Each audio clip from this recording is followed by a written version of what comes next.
Kami, Death Stranding 2 has the fastest loading time I've ever seen in a video game. Don't blink, you'll miss it. It's literally instant. I don't want to see this. I don't want to see this. I don't want to see this.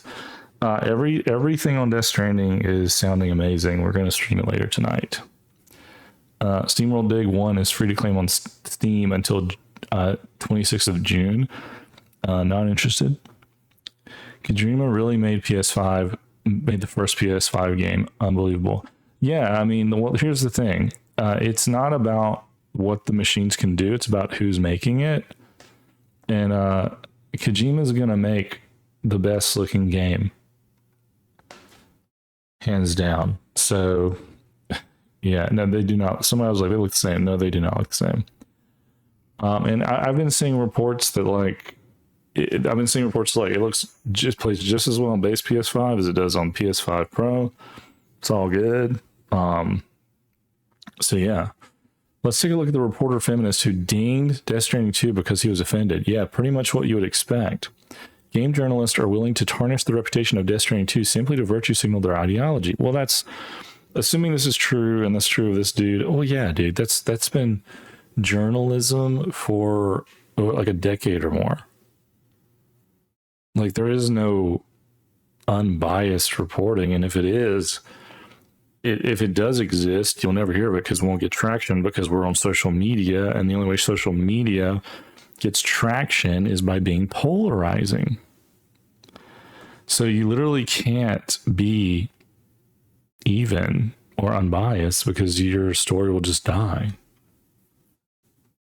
So you have to put a spin on like this guy could be a genius by just spinning it, right? He's getting more attention with this than he ever would have got if he just played it straight. Is it right? No. Is it wrong? Maybe. I don't know. It doesn't matter. I'm just telling you how it works. Let's take. Okay, so a game journalist willing to tarnish. We already had that. GameSpot doesn't like the portrayal of woman in childbirth. He uses his personal ideology to mark down the score of Death Stranding 2 to 70. I'm not going to. I don't want to defend this guy because, for my viewers, you're a bunch of Chads. But honestly, like, Chads do this too. I mean, this is fair game. I mean, like, people, like, if Dragon Age, if you were like, hey, Dalorrian, I need you to review Dragon Age, and like seeing all the stuff with all of the like plans, so I'm non-binary. It's like, bro, shouldn't we talk about like the blight? Shouldn't we be talking about killing dragons and stuff? Like, what? We don't want to know what kind of genitalia you have, and nor do we want to know where you put said genitalia. Not important. The world is ending, sir. The world is ending. What you do with your dick or not, or whatever you have, it's not really a conversation that we should be caring about. It's like, where do we go get the orb to save the world?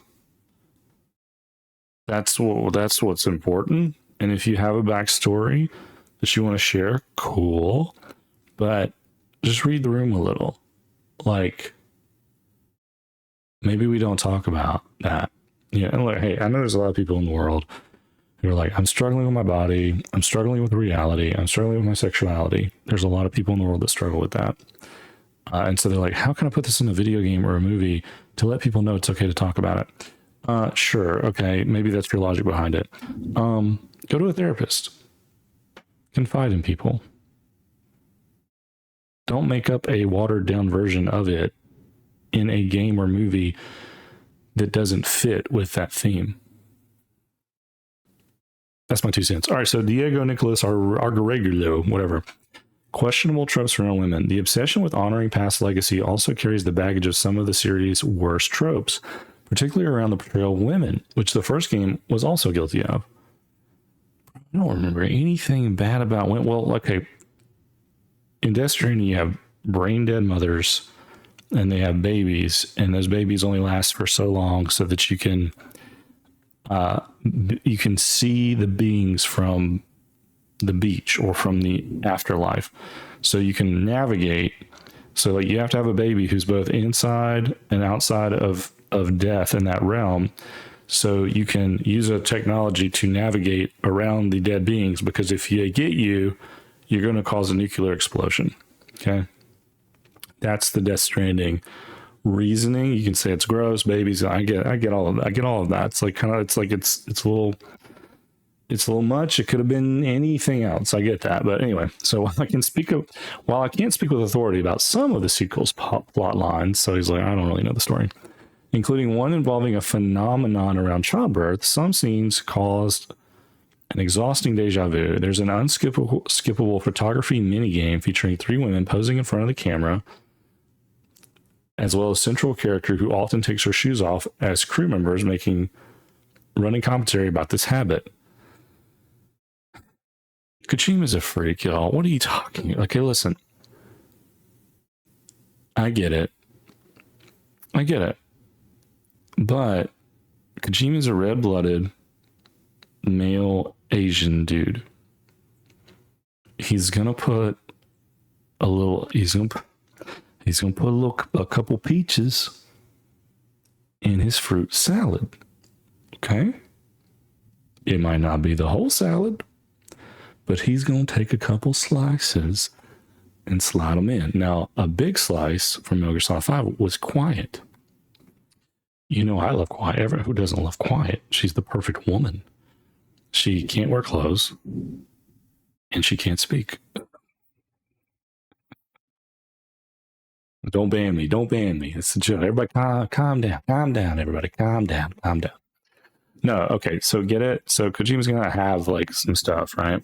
There was Sniper Wolf. I can't remember who the girl was in Metal Gear Solid 3.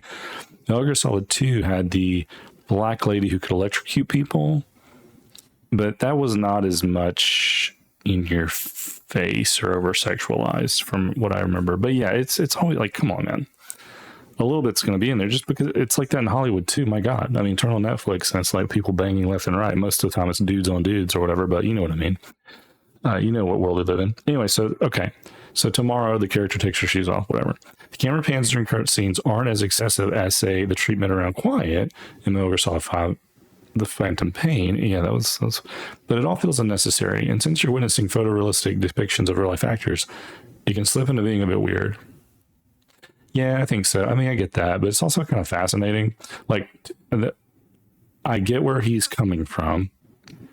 And if you want to take the stance of like, I just want to respect women and not objectify them, cool. I get that. But to be fair, in Death Stranding 1, you can zoom in on Norman Reedus's ball sack. You can take the camera, look at his ball sack. You see him take a shower.